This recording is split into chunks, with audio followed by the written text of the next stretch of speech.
السلام علیکم دوستو، ہم آپ کے لیے ایک بہت ہی پیارا بیان لے کر حاضر ہوئے ہیں جس کا عنوان ہے کہ مسلمانوں کی پہچان کیا ہے، جس کو بیان فرما رہے ہیں قاری حنین ملتانی صاحب۔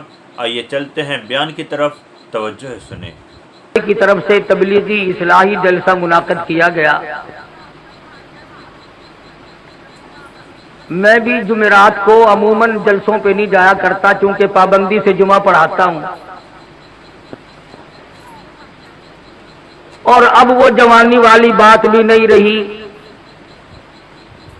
پھر مسلسل سفر، جگراتا، پریشانی،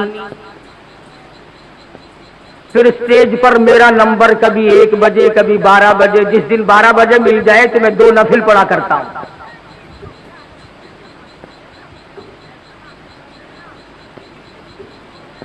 اب وہ بات کہاں رہی؟ بہادر شاہ نے بڑی عجیب بات کہی، کہتا کہ پس مرگ میرے مزار پر جو دیا کسی نے جلا دیا، پس مرگ میرے مزار پر جو دیا کسی نے جلا دیا، اسے آہ دامن باد نے سر شامی سے بجھا دیا۔ حالات بالکل دگرگوں ہیں۔ ہر نئی صبح اپنا رنگ نیا لاتی ہے، ہر شام اپنا روپ الگ دھارتی ہے۔ ہم نے اپنی زندگیوں کے بارے میں کبھی سوچا تک نہیں۔ ذمہ دار فصل کو سنبھالتا ہے، کاروباری اپنے کاروبار اور دکان کو سنبھالتا ہے، ملازم بھی اپنی تنخواہ کا حساب کرتا ہے، مزدور بھی اپنی دیہڑیوں کا حساب کرتا ہے۔ اگر نہیں کرتے تو میں اور آپ زندگی کا کبھی حساب نہیں کرتے کہ سفید داڑھی ہو گئی، ہم نے کمایا کیا؟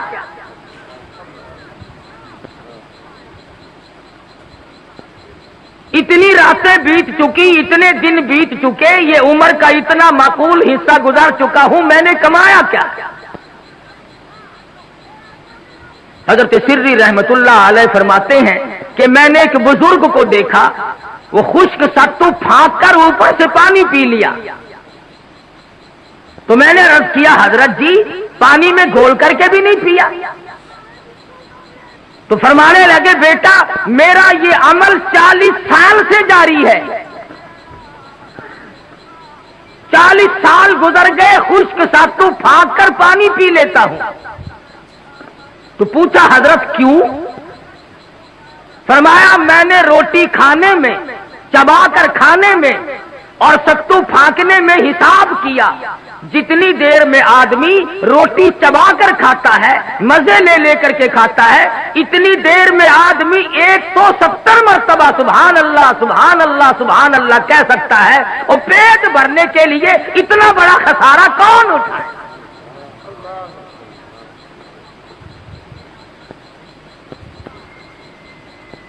یہ تھے وہ لوگ جو اپنی زندگی کا حساب کرتے تھے۔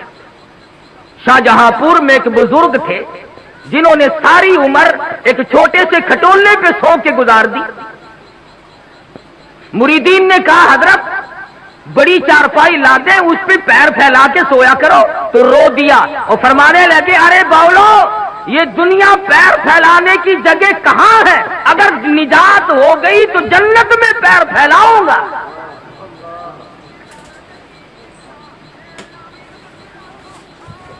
شاہ عبد القدوس گنگوہی سب کہہ دو رحمت اللہ علیہ، گزرتے گزرتے ایک پخانے کا ڈھیر لگا ہوا تھا، وہیں کھڑے ہو گئے۔ مریدین نے ناک پہ کپڑا رکھا ہوا اور سوچنے لگے آج حضرت کو کیا ہوا، کہاں کھڑے ہو گئے؟ فرمانے لگے، یہ ڈھیر تمہیں ایک سبق دے رہا ہے۔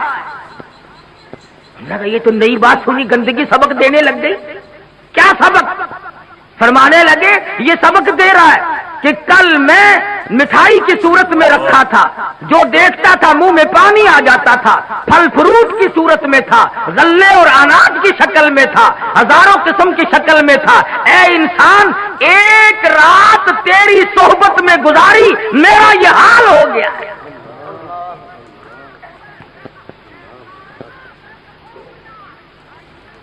یہ تھے وہ لوگ جو اپنی زندگیوں کا حساب کیا کرتے تھے۔ اور ہم نے آج تک شکر ادا نہیں کیا کہ اللہ تعالیٰ کا ہم پر کتنا بڑا کرم ہوا کہ اس نے ہمیں انسان بنایا. کیونکہ دوستو اللہ میاں اس پہ قادر تھا کہ نہیں ہمیں گدھے بنا دیتا ہے؟ یہ ساری ریڑیاں ہم کو گھسیٹنی پڑتی اور ڈنڈے کھاتے وہ الگ. کتا بنا دیتا تو ہم اس کا کیا بگاڑ لیتے, خنزیر بنا دیتا تو ہم اس کا کیا بگاڑ لیتے. اس نے انسان بنایا اور پھر اس سے بڑا کرم یہ کیا کہ ہم کو مسلمان بنایا. اگر ہم سکھ کے گھر میں پیدا ہو جاتے تو نہ کلمہ ملتا, نہ ایمان ملتا, نہ قرآن ملتا, نہ محمد مصطفیٰ صلی اللہ علیہ وسلم ملتے. چوڑے چماروں کے گھر میں پیدا کر دیتا, یہودیوں عیسائیوں کے گھر میں پیدا کر دیتا تو ہم لوگ مسلمان نہیں بن سکتے تھے, کافر بن کے مرتے. اور اس نے ہمیں مدنی صلی اللہ علیہ وسلم کا امتی بنایا. اگر وہ چاہتا تو نوح علیہ السلام کا امتی بنا دیتا, موسیٰ علیہ السلام کا امتی بنا دیتا, اور کسی پیغمبر کا امتی بنا سکتا تھا. حضرت شاہ ولی اللہ محدث دہلوی سب قید رحمت اللہ علیہ فضائل امت محمدیہ صلی اللہ علیہ وسلم پر لکھتے ہیں کہ دیکھو حضور اکرم صلی اللہ علیہ وسلم کی شان سب سے بڑی, عظمت سب سے اونچی, ایک خدا کی خدائی کے بعد ساری کائنات میں سب سے افضل ترین حضرت محمد کریم صلی اللہ علیہ وسلم کی ذات ہے. مرتبہ اتنا بڑا اور لائے ہیں 1,24,000 انبیاء کرام کے بعد, سب سے اخیر میں لائے. تو حضرت شاہ صاحب لکھتے ہیں کہ اس میں نقطہ یہ ہے امت کا بھلا اللہ پاک نے سوچا. آپ لوگوں سے پوچھتا ہوں, نوح علیہ السلام کی امت قبروں میں ہے, موسیٰ علیہ السلام کی امت زمین میں ہے کہ نہیں, داؤد علیہ السلام کی امت قبروں میں پڑی ہے کہ نہیں. اللہ میاں نے اس لیے حضور اکرم صلی اللہ علیہ وسلم کو آخر میں لائے تاکہ سرکار مدینہ صلی اللہ علیہ وسلم کی امت کو قبر میں گناہگاروں کو بھی زیادہ عرصہ عذاب نہ بھگتنا پڑے. نعرہ تکبیر, شان رسالت.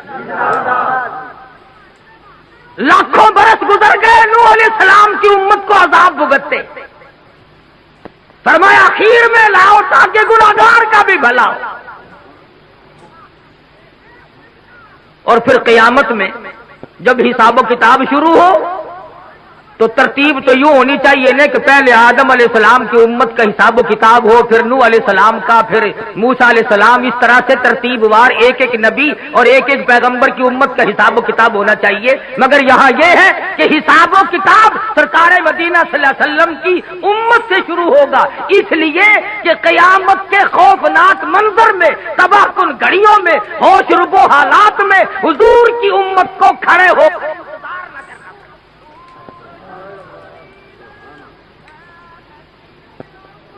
تمہیں کیا معلوم ہے کہ انتظار کی گھڑیاں کتنی مہنگی ہوتی ہیں. یہ بات اصل میں عشق کی ہے. جس کو انتظار کرنا پڑے اسے پتا چلتا ہے کہ ایک ایک گھڑی 100 برس کی بن جاتی ہے. ڈیپو پہ لوگ راشن لینے جاتے ہیں, لائن میں کھڑے ہوتے ہیں, ایک آدمی اگر آگے سے لے جائے نا پوری لائن گالیاں دیتی ہو, پھڑو اس نو کہہ رہا ہے پھڑو. حالانکہ ایک آدمی اگر لے گیا تو کیا ہوا, اسٹیشن پہ ٹکٹوں کی لائن لگتی ہے, اگر ایک آدمی آگے سے گھس جائے سارے شور مچاتے ہیں تاکہ اتنی دیر انتظار نہ کرنا پڑے کہ ایک آدمی ٹکٹ لے یا راشن لے. تو قیامت کا حساب و کتاب اللہ پاک نے امت کے بھلائی کے لیے سب سے پہلے شروع فرمایا تاکہ حضور کی امت کو کھڑے ہو کر انتظار نہ کرنا.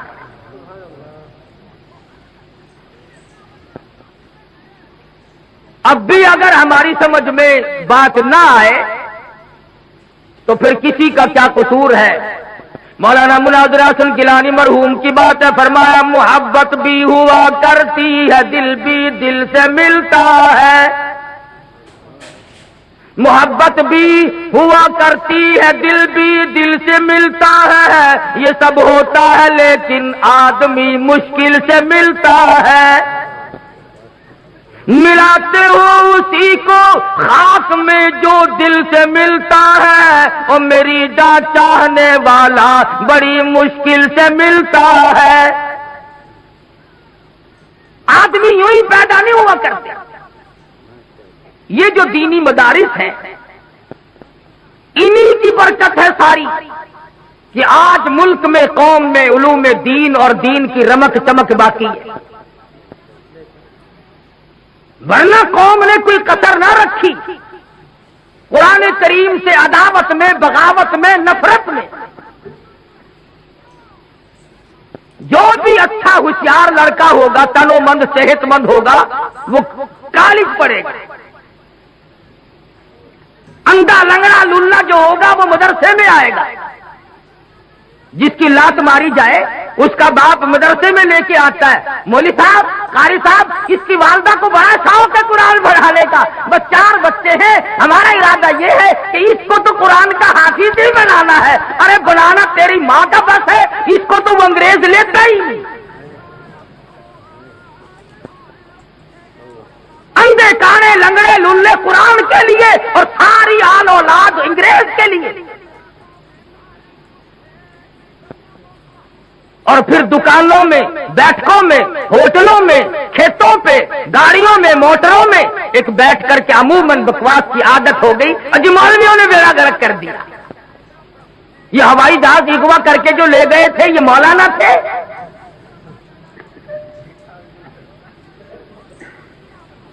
یا انہوں نے جو 54 آدمی باہر بلایا یہ کون سی جامع مسجد کے امام تھے؟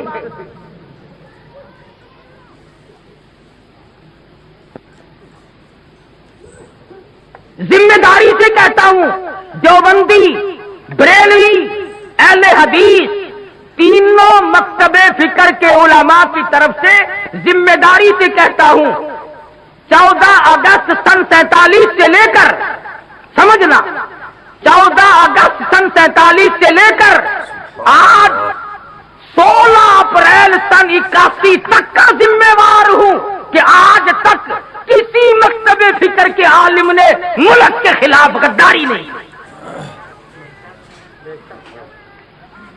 میں تو دوسروں کا بھی ذمہ وار بنتا ہوں۔ کوئی بریلوی عالم، کوئی اہل حدیث عالم، کوئی دیوبندی عالم ثابت کرو، مقدمہ چلاؤ۔ تم مولوی کو تقریب پسند ملک کے ٹکڑے کرنے میں ثابت تم کرو، پھانسی کاری حدیث کو لگا دینا۔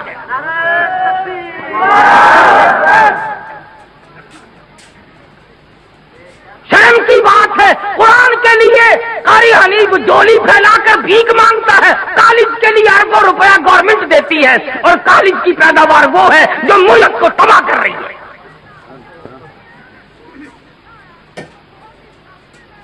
16 سال تیرا بچہ کالج میں پڑھتا ہے مگر تیرا جنازہ پڑھانے کے قابل نہیں بنتا۔ وہ تو ساڈے متھے لگے ہویا، پیدا ہویا تو بانگ اسی دیتی، تیری ماں دا نکاح اسی پایا، تیرا پیو مرے گا جنازہ اسی پڑھا، ساڈے کولوں نس کے جاوے گا کتے؟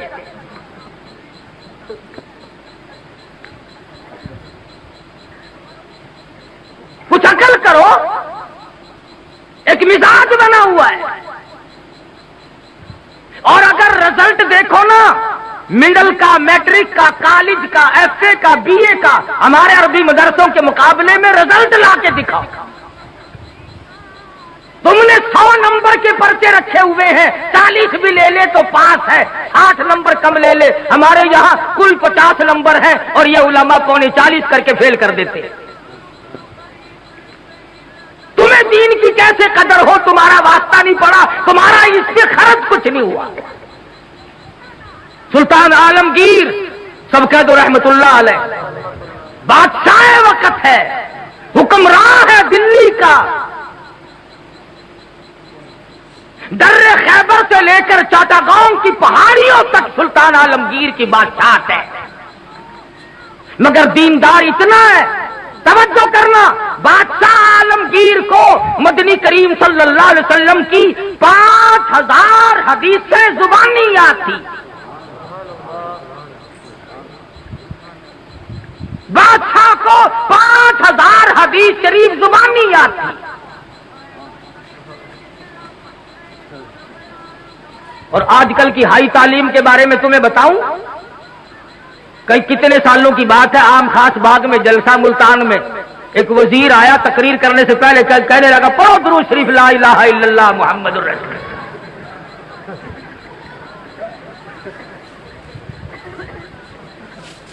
تعلیم بہت ہو گئی ہے.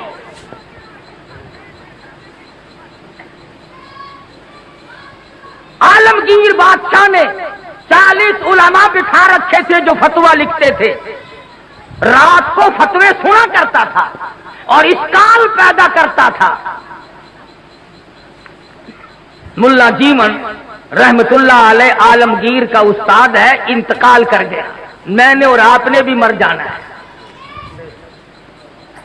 فوت ہونے سے پہلے وصیت نامہ لکھ دیا. فرماتے ہیں میری نماز جنازہ وہ آدمی پڑھائے جس کی تمام عمر میں جب سے ہوش و حواس سنبھالا ہے اس کی ایک دن بھی سفر میں، حضر میں، دکھ میں، درد میں، بیماری میں کبھی بھی کسی حال میں بھی تہجد کی نماز قضا نہ ہوئی ہو.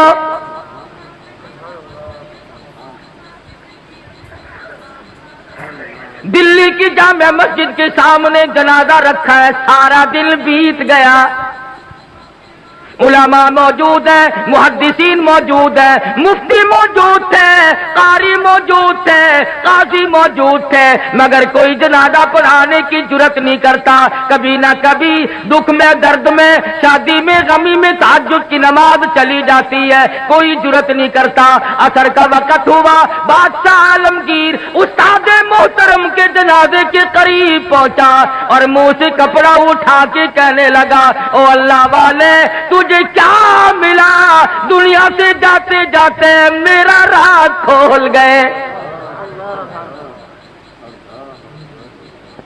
میں سمجھتا ہوں، جانتا ہوں کس کے بارے میں لکھ کے گئے ہو، کسے حکم دے کے گئے ہو، مگر اے اللہ والے یہ تو بتا، میری تمنا تھی، میری آرزو تھی کہ تیرے سوا، میرے رب کے سوا کوئی نہ جانے میں کیسا ہوں. والذین یبیتون لربہم سجدا وقیاما. وہ لوگ کتنے کامیاب ہیں جن کی راتیں سجدوں اور قیام میں بیت جاتی ہیں. امن ہوا قانت آناء اللیل.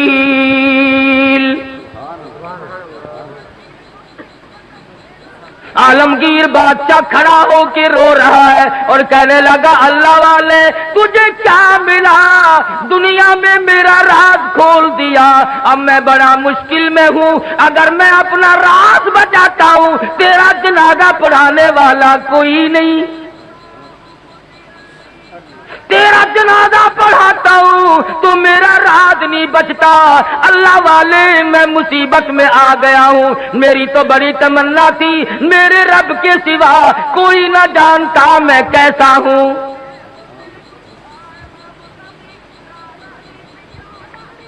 اب میں اور کیا کر سکتا ہوں؟ میرا اللہ مالک ہے. کھڑے ہو کر کے فرمانے لگے او لوگوں صف درست کرو، میں فقیر جنازہ پڑھاؤں گا. کبھی بادشاہ ایسے ہوا کرتے تھے. آج لوگوں چودھریوں کی اولاد قرآن نہیں پڑھتی، آڑتیوں کی اولاد قرآن نہیں پڑھتی، شیخوں کی اولاد قرآن نہیں پڑھتی، ملکوں کی اولاد قرآن نہیں پڑھتی، خانوں کی اولاد قرآن نہیں پڑھتی، تھانے دار کی اولاد قرآن نہیں پڑھتی، اے سی کی اولاد قرآن نہیں پڑھتی، تحصیلدار کی اولاد قرآن نہیں پڑھتی.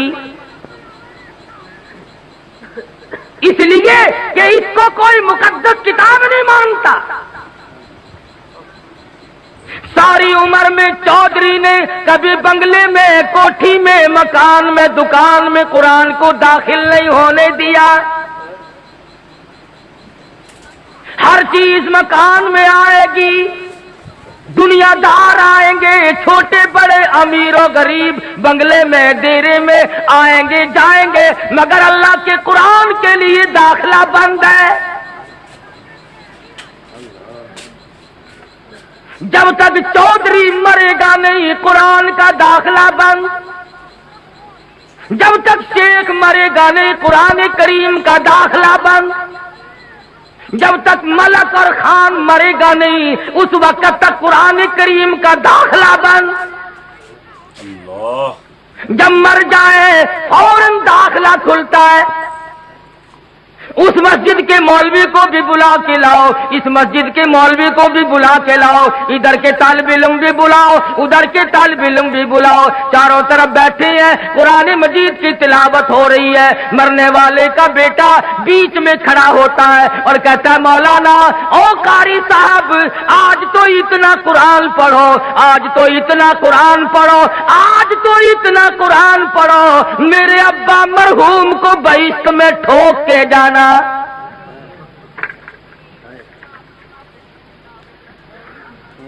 داخلہ تو ملنا نہیں، ٹھوکنا ہی پڑے گا۔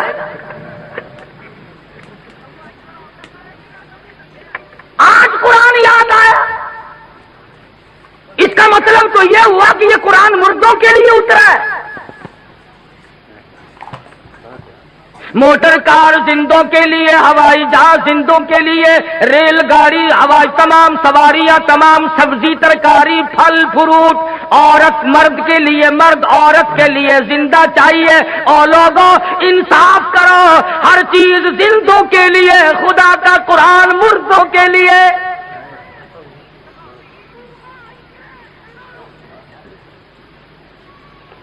پڑھنا چاہیے جی، بڑا ثواب ہے جی، بڑا ثواب ہے جی، جتنا قرآن پڑھے سو قبر چڑھتی۔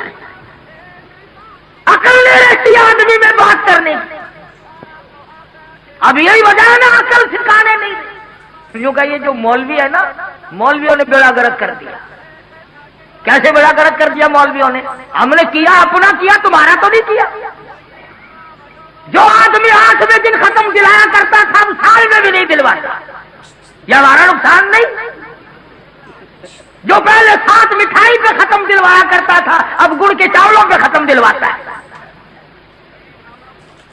ہمارا نقصان نہیں؟ پہلے قورمے پہ ختم آیا کرتا تھا اب آلو شریف پہ ختم آنے لگا ہے۔ نہ تمہیں گیس پیدا کرتے آلو، مردوں کو نہیں کریں گے۔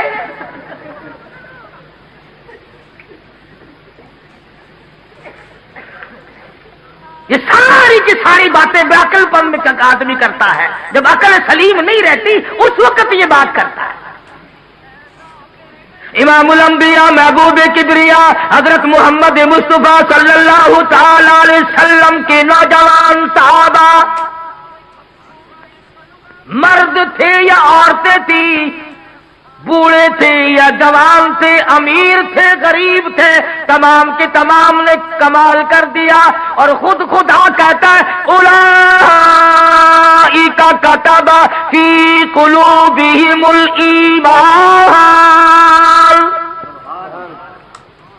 یہ وہ لوگ ہیں جن کے دلوں پہ میں نے ایمان لکھ دیا۔ اور فرمایا والانصار الذین اتبعوہم بإحسان رضی اللہ عنہم ورضوا عنہ، یہ مہاجرین، یہ انصار، یہ ابو بکر، یہ فاروق، یہ عثمان ذی النورین، یہ علی مرتضیٰ، یہ تمام کے تمام صحابہ کرام، اللہ فرماتے ہیں ان کی بات نہ کرو، اپنی کرو، میرا فیصلہ سن لو، رضی اللہ عنہم ورضوا عنہ، میں ان سے راضی، یہ مجھ سے راضی، تم بیچ میں بھونکنے والے کون ہو؟ تم کون ہو؟ تمہیں کیا مطلب ہے؟ دیکھو نا جی، فاروق اعظم نے، صدیق اکبر نے خلافت پہ قبضہ کر لیا، پھر تو اور تیرے باپ دادا اس وقت کیوں نہیں بولے؟ اس وقت کیوں نہیں بولے؟ اگر دم تھا، اگر ہم تھا، جرأت تھی، اس وقت کیوں نہیں بولے؟ 1400 سال کے بعد مسائل یاد آئے ہیں، نماز سے جان چھڑانے کے لیے، روزے سے جان چھڑانے کے لیے، باقی دین کے احکام سے جان چھڑانے کے لیے، صحابہ کرام پہ اعتراضات، اور کوئی ہو میں